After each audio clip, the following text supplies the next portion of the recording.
మౌనరాగమ episode 14. ఎవరున్నారు లోపల అనుకుంటూనే మెల్లిగా లోపలికి వచ్చిన దాని కుడి చెయ్యి పట్టి వెనక్కి మార్చి మీదకి లాగేసుకున్నాడు లక్ష్. దబ్బున వచ్చి వాడి గుండె కతుక్కుపోయింది వెనక నుంచే.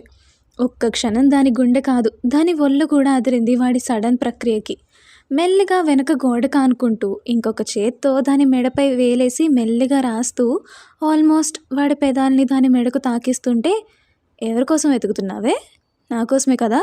అప్పటికే వాడి వేడి శ్వాస చిరు స్పర్శ వల్ల కళ్ళని వాల్చేసి భారంగా శ్వాస తీసుకుంటున్న దాని ముఖాన్ని చూస్తూనే అడిగాడు. నోరు మెదపలేకపోయింది లీల. తెలియట్లేదు దానికి ఏమవుతుందో. ఇదివరకే వాడు సరదాగా అల్లరిగా అలా చాలాసార్లు పట్టుకున్నాడు. కానీ ఈసారి దాని హార్ట్ ఆ ఫీల్ని బేర్ చేయలేకపోతుంది. దానికే తెలియకుండా గొంతులోకి గుటుకులు వేస్తోంది.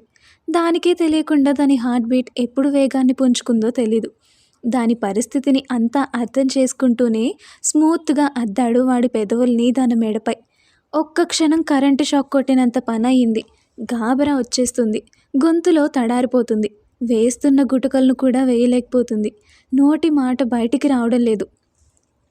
దాని పరిస్థితి అంతా ఓ కంట గమనిస్తూ వాడికి దాని పరిస్థితి అర్థమవుతున్నా వదలబుద్ధి కావడం లేదు. మడిచిన చేతిని చిన్నగా విడదీసి నడుము చుట్టూ వాడి చేతిని బలంగా వేసుకొని హత్తుకున్నాడు వెనక నుంచే. వాడి చేసే ప్రతి పనికి ఉవ్వెత్తున ఎగిసి పడుతుంది దాని మది. ఈ టైప్ ఆఫ్ డ్రెస్సింగ్ స్టైల్లో కత్తిలా ఉన్నావే. నిజంగా ఇప్పటి వరకు ఈ స్టైల్ని చాలామందికే చూశాను. బట్ నీ కట్టులో ఏదో మ్యాజిక్ ఉందిరా. చూసే కొద్దీ ఇంకా ఇంకా చూడాలనిపిస్తుంది. మాయ చేస్తున్నావే. ఎక్కడ నేర్చుకున్నావు ఈ గారడీలన్నీ? వాడి ప్రతి మాటకి దాని మనసు సంతోషంతో కేరింతలు కొడుతున్నా ఎగిసిన మదిని కూల్ చేయలేకపోతుంది లీల. ఇంతలో ఎవరో వస్తున్న శబ్దం వినిపించి, ఓయ్ వదులు వదులు, ఎందుకు ఇలా పట్టుకున్నావు? అతి కష్టం మీద పలికింది ఆ పలుకుల్ని. ఎప్పుడెప్పుడు ఆ చిట్టి పేదోలు కదులుతాయా, దానిలోని అందాలన్నీ కనుల నిండుగా నింపేసుకుందామా అని ఎంతో ఆశగా ఎదురుచూసిన బాబుగారి నిరీక్షణ ఫలించి వాడికే తెలియకుండా వాడి చేతి వేళ్లతో దాని పెదాల్ని పట్టుకొని లాగేశాడు చిన్నగా. ఆహా అంటూ చిన్నగా అరిచింది లీల. దాని అరుపుకి ఇంకా గట్టిగా హత్తుకుంటూ, ఇక్కడేం చేస్తున్నావే? దాని అవతారం వల్ల దాని ప్రవర్తన వల్ల పూర్తిగా మూడ్లోకి వెళ్ళిపోతున్న వాడి మెదడుని మనసుని డైవర్ట్ చేసుకోవడానికి మాట మార్చాడు లక్ష్. వాడి మాటకి మైకంలోకి పోయేది కాస్త తేరుకొని, వదులు కాస్త గట్టిగా అనింది. అబ్బచా, ఇది నా రూమ్ అమ్మ, వదిలేదలే. ముందు నా బుజ్జి ఉండేది, ఈ బుజ్జి నడుము పిచ్చెక్కిస్తుంది చెప్తూనే చిన్నగా ప్రెస్ చేసి, చాలా కష్టంగా కంట్రోల్ చేసుకుంటున్నా బేబీ. చెప్పు, నా రూమ్లో నీకేంటి పని? వాడి ప్రశ్న వచ్చి చిన్నగా స్మైల్ ఇస్తూ, నాపై ఇంకా కోపంగా ఉన్నావా? ముద్దుగా అడిగింది. అబ్బా, మరీ అంత ముద్దుగా అడగకే. ఇప్పటికే నా కంట్రోల్ గాడు డకౌట్ అయిపోయేలా ఉన్నాడు. లోపల అనుకుంటూనే తన పట్టు నుంచి విడిపించుకోవాలని చూస్తున్న దాన్ని ముందుకు తిప్పేసుకొని మీదికి లాక్కుని, ఎందుకు తప్పించుకోవాలని చూస్తున్నావు? సూటిగా అడిగాడు. నువ్వు పలకట్లేదుగా. మళ్ళీ అంతే ముద్దుగా చెప్పింది. ఒక్క క్షణం ఆ పెదవుల దగ్గరే ఆగిపోయిన వాడి లోకాన్ని మెల్లిగా వెనక్కి తెచ్చుకుంటూ, ముందు నా రూమ్లోకి ఎందుకు వచ్చావో చెప్పు. బుట్ట కమ్మల్లో ముద్దు గుమ్మలా కనిపిస్తుంటే తనను తాను కంట్రోల్ చేసుకోవడం చాలా కష్టం అవుతుంది లక్కీకి. నీకు సారీ చెప్తామని వచ్చాను, సారీ అంటూ తలదించుకొని చెప్పింది లీల. దాని ముద్దు పలుకులకి దాన్నే నవ్వుతూ చూస్తూ, అబ్బో దేనికో గడ్డం పట్టుకొని పైకి లేపుతూనే అడిగాడు. నేను కావాలని అరవలేదు, ఎవరైనా చూస్తే తప్పుగా అనుకుంటారనేసి అరిచాను, అంతేకాని కావాలని కాదు. దానికే నాతో నువ్వు కూడా మాట్లాడకుండా నన్ను సతాయిచ్చావు. తప్పుగా అంటే ఏమనుకుంటారు అని కళ్ళెగిరేశాడు. అది అంటూ చెప్పబోయి మెదడులో ఏమాట క్లారిటీ లేక బుర్రగొక్కొని, ఏమో తెలీదు, ఆ టైంలో అలా అనిపించింది, అందుకే అరిచేసా. దానికిప్పుడు సారీ చెప్తున్నా, అయిపోయింది. ఇంకా చల్లికి చల్లు, ఇక నాపై కోపంగా ఉండకూడదు చెప్తున్నా, సరేనా? లోడా మాట్లాడేస్తూ దాని మైకంలోనే ఇరుక్కుపోయిన వాడి చేతుల్ని మెల్లగా పక్కకు తీసేసి, thank you for the compliment స్వచ్ఛమైన నవ్వుతో చెప్పేసి చెంగున వెళ్ళిపోయింది. దాని పెదాల అందాల దగ్గరే స్టక్ అయిపోయిన వాడి బుర్ర అది చేతులు తీస్తున్నది పరుగున వెళ్తుంది కూడా ఎక్కాక, పూర్తిగా వెళ్ళిపోయాక కానీ రీతికి రాక ఈ లోకంలోకి వచ్చిన మరుక్షణమే, ఏ అల్లరిదానా, అలా తప్పించుకున్నావేంటే? ఆహా, ఇది చీటింగ్. నువ్వు వచ్చినప్పుడు నిన్న ఒక ఆట ఆడేసుకోవాలని ఏవేవో ఎన్నెన్నో ప్లాన్స్ వేసుకున్నా కదే. నన్ను ఇలా బుట్టలో పడేసావేంటి బేబీ? చిన్న పిల్లాళ్ళ కాళ్ళని బలంగా టపటపా నేలకు కొట్టేస్తూ అప్పటికే కనుమరుగైపోయిన ప్రేయసి రూపాన్ని తలుచుకుంటూ బెడ్ పైకి అలానే వాలిపోయాడు లక్కీ. ఆహా! అల్లరిదానా! ఇంత అల్లరి చేసేస్తే ఎలానే? ఈ బుజ్జిగుండుకి తీపి గాయాన్ని చేసేస్తున్నావు. నిజంగా ఏమున్నావే ఆ కట్టులో. ఆహా! కళ్ళు మూసుకున్నా పోవడం లేదుగా బేబీ. ఇలా ఉంటే అన్నకంటే ముందు నాకే పెళ్లి చేసేయమంటానేమో. మాయలాడి నీ మాయలో పడేసావు నన్ను. మరి నాపై నీ అభిప్రాయం ఏంటి? టక్కున పైకి లేచి ఆలోచిస్తుంటే, నేనంత దగ్గరగా పట్టుకున్నా, నేను అడవుని ప్రెస్ చేస్తున్నా, చేయి తీయమని చెప్పక ఫీల్ని అనుభవించావు చూడు. అక్కడ అక్కడే అర్థమైపోయింది నువ్వు కూడా నాకు పడిపోయావు అని, అడిక్ట్ అయిపోయావు అని. లవ్ యూ రాక్షసి. వెయిట్ చేస్తూ ఉండు నా లవ్ ప్రపోజల్ కోసం. నువ్వు చెప్పావో అక్కడికక్కడే పడేసి కొరికేస్తా బుజ్జి పెదాల్ని. ముందే ఈరోజు నన్ను చాలా చాలా డిస్టర్బ్ చేసేసాయి. ఈరోజు కసంతా అప్పుడు తీర్చుకుంటా మనస్ఫూర్తిగా అనుకున్నాడు. లోపల మన బాబు ఓ స్వింగ్ మీద ఉంటే తనలో చిగురించిన ఆ కొత్త వలుపుల సిగ్గేంటో అర్థం కాక వాడి స్పర్శ తగిలిన ప్రతి చోట ఎంతో ప్రేమగా 10 సార్లు తాకి మరీ చూసుకుంటూ తనలో తానే మురిసిపోతుంది లీలా బేబీ. వీళ్ళ మాటలు చేష్టలు అన్నీ దొంగచాటును విన్న శిల్పాకి మాత్రం కింద మండిపోతుంది. కెవీని తిట్టేసి లక్కీ ఎక్కడికి వెళ్తున్నాడో అని దొంగలా నక్కి నక్కి వచ్చి తన రూమ్ డోర్ దగ్గరే పడిగాపులు కాస్తూ వాళ్ళ మాటలు చేష్టలు అన్నీ వినేసి అరికాలి మంట నెత్తికి ఎక్కించుకుంది శిల్ప. ఆ కోపంలోనే ముందర ఏం కనిపిస్తే దాన్ని తన్నేస్తూ చిరాకుగానే కిందకు వెళ్ళిపోయింది. గంటలో పెళ్ళి అనగా మొత్తం వాళ్ళ ఇంటి గార్డెన్ అంతా నిండుగా అయిపోయింది పెళ్ళికి వచ్చిన మనుషులతో. ఎందరో గొప్ప గొప్పోళ్ళు పెళ్ళికి హాజరయ్యారు. రామ్మోహన్ గారు పెద్ద బిజినెస్ మ్యాన్, అలాగే తన కొడుకులు కూడా అందులో మంచి నైపుణ్యం పొందిన వాళ్ళే అవ్వడంతో ఆల్మోస్ట్ చాలామంది ఫారిన్ అఫీషియల్స్ కూడా వచ్చారు పెళ్ళికి. వారితో పాటుగా బంధుమిత్రులు, ఇరుగు పొరుగు కుటుంబాలు, రంజని, నిక్కీ స్నేహితులు, వాళ్ళ కాలేజ్ మేనేజ్మెంట్, ఆఫీస్ ఎంప్లాయీస్, చిన్న చిన్న ఉద్యోగుల నుంచి పెద్ద పెద్ద ఉద్యోగుల వరకు మొత్తం అక్కడే ఉన్నారు. వాళ్ళ ప్యాలెస్ ఒక పెద్ద భవనంలా మెరిసిపోతుంది. వచ్చిన ప్రతి ఒక్కరిని ఎంతో సగౌరవంగా లోపలికి ఆహ్వానిస్తున్నారు రామ్మోహన్ గారు, అలాగే రంగా అండ్ రంజిత్. తెలిసిన బంధుమిత్రులందరికీ రంగాని పరిచయం చేస్తూనే తన సొంత బిడ్డలా చూసుకున్నారు రామ్ గారు. టైం దగ్గర అవుతూ ఉండడంతో పెళ్లి కొడుకుని మండపంపై కూర్చోబెట్టి పెళ్లి మంత్రాలు చదివిస్తున్నాడు పంతులు గారు. ఆల్మోస్ట్ అందరూ రెడీ అయిపోయి ఎక్కడ వాళ్ళు అక్కడ సెటిల్ అయిపోయారు. పెళ్లి కూతుర్ని పూర్తిగా రెడీ చేసి కూర్చోబెట్టారు రూమ్లో. తన పక్కనే మన లీల.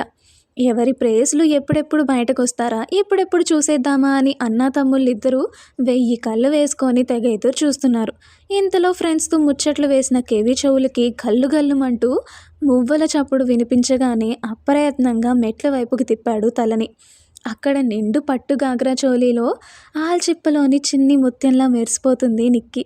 దాన్ని అలా చూస్తున్న వాడి కళ్ళని ఎంత పక్కకి మరల్చుదామన్నా వాడి చేత కాక అలానే చూశాడు చిట్టి చిరునవ్వుతో. గాగ్రా చోలీని కాస్త పైకెత్తి పట్టి మెల్లిగా కిందికి నడుస్తూనే వాడి చూపులను చూసింది నిక్కి.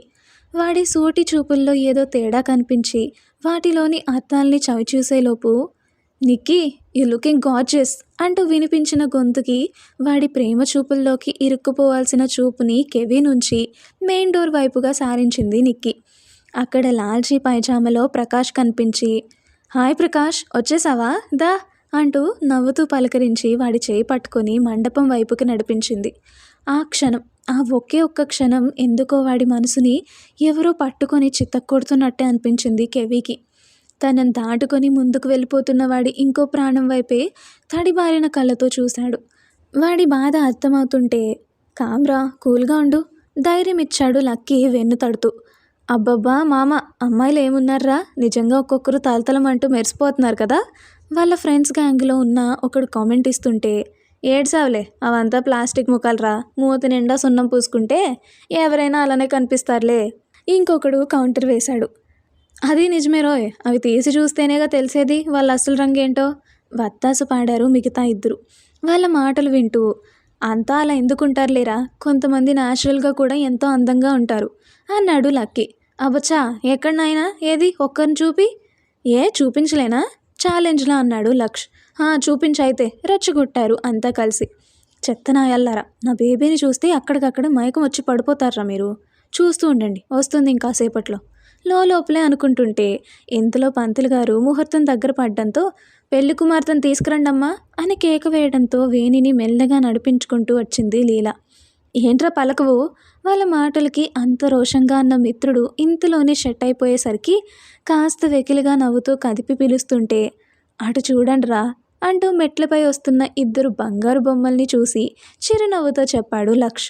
అబ్బో, ఎవరున్నారక్కడ అనుకుంటూ అటుగా చూసిన వాడి ఫ్రెండ్స్ అంతా నోరెళ్ళబెట్టారు వాళ్ళిద్దరిని చూసి. పెళ్లి పట్టుచీరలో బంగారు బొమ్మల వేణి ఉంటే బంగారు పూతతో మెరుస్తున్న దాని శరీరపు ఆకృతికి భిన్నంగా లావెండర్ కలర్ ఎంబ్రాయిడరీ డిజైన్తో చేయబడిన లంగా ఓని, బెంగాలీ కట్టులో నెలవంక మాదిరిగా వంగిన ఆ చిట్టి నడుముకి చిన్న సైజ్ చైన్ టైపు వడ్డానం, బుజ్జి చెవులకి జుంకాలు, నుదుటిన పాపిడి బిళ్ళ, రెండు కనుబొమ్మల మధ్యన కుంకుమ బొట్టు, గోరింటాకు పెట్టిన ముద్దు చేతుల నిండా మట్టి గాజులు, కాళ్ళకి పట్టీలు, హెయిర్ని అంతా పైకి బన్ టైప్లో హెయిర్ స్టైల్ వేసేసి దాని చుట్టూ మల్లె పువ్వులు కుచ్చేసుకుంది. ఇందాక లీవ్ చేసిన హెయిర్లో ఒక టైప్ ఆఫ్ అందం కనపడితే ఇప్పుడు కొత్తగా వేసుకున్న ఆ కొత్త హెయిర్ స్టైల్లో మరింత అందాన్ని తన మూట కట్టుకొని అలా నడిచి వస్తుంటే ఇక్కడ వీడి ప్రాణం గిలగిలా కొట్టేసుకుంటుంది. కిందికి వస్తూనే వాడి వేడి చూపుల సెగ దాని ఒంటిని పాకి టక్కున కళ్ళు వాడి పైకి ఎత్తగానే navy blue colour sherwani type of dress with cream colour ప్యాంటుతో పర్ఫెక్ట్ బాడీ ఫిట్టింగ్తో తలతలమంటూ మెరుస్తూ కళ్ళతోనే దాన్ని తినేసేలా చూస్తున్నాడు దొంగోడు. వాడి కొంటె చూపులు పడగానే పాపకి సిగ్గు ముంచుకొచ్చి తల పక్కకు తిప్పేసుకొని సిగ్గుపడుతూనే మెల్లిగా వాడిని క్రాస్ చేస్తూ వెళ్ళిపోయింది. వింతగా ఉన్న వాళ్ళిద్దరి ప్రవర్తనలు అటు మండపం పైనుంచి విన్ను, ఇటు పక్క నుంచి విన్ని ఇద్దరూ గమనించారు. వెళ్తున్న వాళ్ళిద్దరిని కనురెప్ప కూడా వేయకుండా చూస్తూ, ఆహా, ఏమున్నారా ఇద్దరు, వదననే అనుకుంటే వదనను మించి అందాల రాసిలా ఉంది. ఎవర్రా అమ్మాయి? ఖచ్చితంగా వాళ్ళ తాలూకే అయి ఉంటుంది. కాస్త కనుక్కొని చెప్పరా, నాకు ఇలాంటి వాళ్ళే కావాలి. జీవితాంతా నా గుండెలో పెట్టుకొని చూసుకుంటా. మ్యాటర్ తెలియని వాళ్ళ ఫ్రెండ్లలో ఒకడు ఆత్రంగా లీలా వైపే కళ్ళ మెరుపులతో చూస్తూ ఆగేశాడు లొడలొడ. ఒక పక్క కెవిగాడు సైగలు చేస్తున్నా వినిపించుకోక. అంతే, తన బేబీ వైపే చిలిపిగా చూస్తున్న చూపుల్ని కాస్త కోపంగా వాడి వైపుకి అలా తిప్పేసి, ఏంట్రా ఏం కూసో అంటూ చేతి హ్యాండ్స్ని పైకి మడుస్తుంటే మిత్రుడి వేడి మాటలోని సెగకి ఇటుగా చూస్తూ భగభగమంటూ మండే వాడి కళ్ళను చూసి, ఏ ఏమైందిరో, ఏం చేస్తున్నావు? ఎందుకు ఇప్పుడు అనవసరంగా దానికి పని చెప్తున్నావు? కొంపదీసి నీ పిల్లనా ఏంటి? భయపడుతూనే అడిగాడు. నా పిల్లనా ఏంటి బే? నా పిల్లనే. చూడండి, తను నాది, నా బేబీది. ఎవరికన్నైనా దాని మీద పడిందో పీక పిసుకుతా నా కొడుకుల్లారా. డెడ్లీ వార్నింగ్ ఇచ్చాడు. అమ్మో, నీకో దండంరా సామి, ఏదో తెలియక అన్నాను, మమ్మల్ని వదిలేరా, ఇంకెప్పుడు చూడం కానీ అని అతని ఫ్రెండ్స్లో ఒకరంటే, అలా రండి దారికి అని అన్నాడు. ఏడ్సావులే వంకరగా తమాషాగా అనుకనే, ఏంటి? సింహపు గర్జనకి నలుగురు అక్కడి నుంచి జంపు. వాళ్ళ చేష్టలకి ఇద్దరు మిత్రులు నవ్వేసుకుంటుంటే తన ప్రవర్తనకి పిచ్చ కోపం రేగుతుంది శిల్పాకి. పెళ్లి కూతురు గెటప్లో పూల జడ, నుదుటిన బాసకం, పాపిటి పిల్ల, మెడలో డైమండ్ నెక్లెస్, చేతులకి వంకీలు, చేతి నిండా బంగారు గాజులు, నడుముకి వడ్డానం, కళ్ళకి కాటుక, కాళ్ళకి పారాని, చేతులు నిండా ఎర్రటి గోరింటాకు, పారాని పూసిన ముద్దు పాదాలకి వెండి పట్టీలు, కళ్ళును మోగిస్తూ వస్తున్న మువ్వలి సవ్వడితో ప్రియురాల్ని అలా చూస్తుంటే తన మనసు తన ఆధీనంలో లేకుండా పోయింది విన్నుకి. కనురెప్ప వేస్తే ఎక్కడ అద్భుతం మాయమైపోతుందేమో అనేసి రెప్ప వాల్చడం మర్చిపోయి మరీ తననే చూసేస్తున్నాడు. అన్న ఆత్రపు చూపులు చూసి, రే అన్నగా కాస్త గమ్మునుండ్రా, అంతా ఇక్కడే ఉన్నారు ఆట పట్టిస్తూనే సైలెంట్గా చేశాడు లక్కీ. పెళ్లి కూతురు గెటప్లో కుందనపు బొమ్మలా కనిపిస్తున్న కూతుర్ని రాఘవి, చెల్లిని రంగా కళ్ళ నీళ్లతో చూశారు. తన దగ్గరికి రాగానే ప్రేమగా చెంపనిమిరి తన నుదుటి ముద్దు పెట్టి మెల్లిగా మండపం ఎక్కించి విన్నుకి ఎదురుగా కూర్చోబెట్టారు. మిత్రురాలి ఆనంద బాష్పాలలో నేను పాల్పంచుకుంటా అనేసి రాఘవి పక్కకు చేరి ప్రేమగా తన చేయి నిమిరింది జాను. ఎంతో కృతజ్ఞతగా చూసింది మిత్రురాలి వైపు. ఏంటి ఆ కన్నీళ్ళు? ఇది బాధపడాల్సిన సమయం కాదు రాఘవి బేబీ, సంతోషించాల్సిన సమయం. చూడు మన చిట్టి బేబీస్ ఎంత ముద్దుగున్నారో అంది జాను. అక్కని మెల్లిగా పీటలపై కూర్చోబెట్టి పక్కన నిల్చున్న లీలాని చూడగానే ఫ్యూజ్లు ఎగిరిపోయాయి ప్రకాష్కి.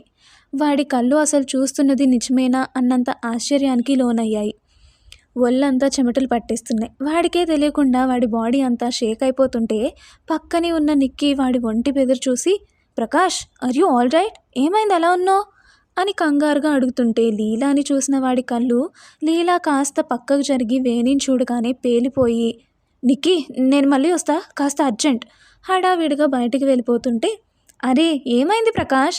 తన వెంటే అరుస్తూ వెళ్ళింది నిక్కి. మరి మన పాపలు చూడగానే ప్రకాష్ ఎందుకు అంత షాక్ అయ్యాడు? తెలుసుకోవాలంటే నెక్స్ట్ ఎపిసోడ్ వరకు వెయిట్ చేయాల్సిందే. అంతవరకు సెలవు. ఇట్లు మీ Sowji Priya. Thanks for watching. Bye.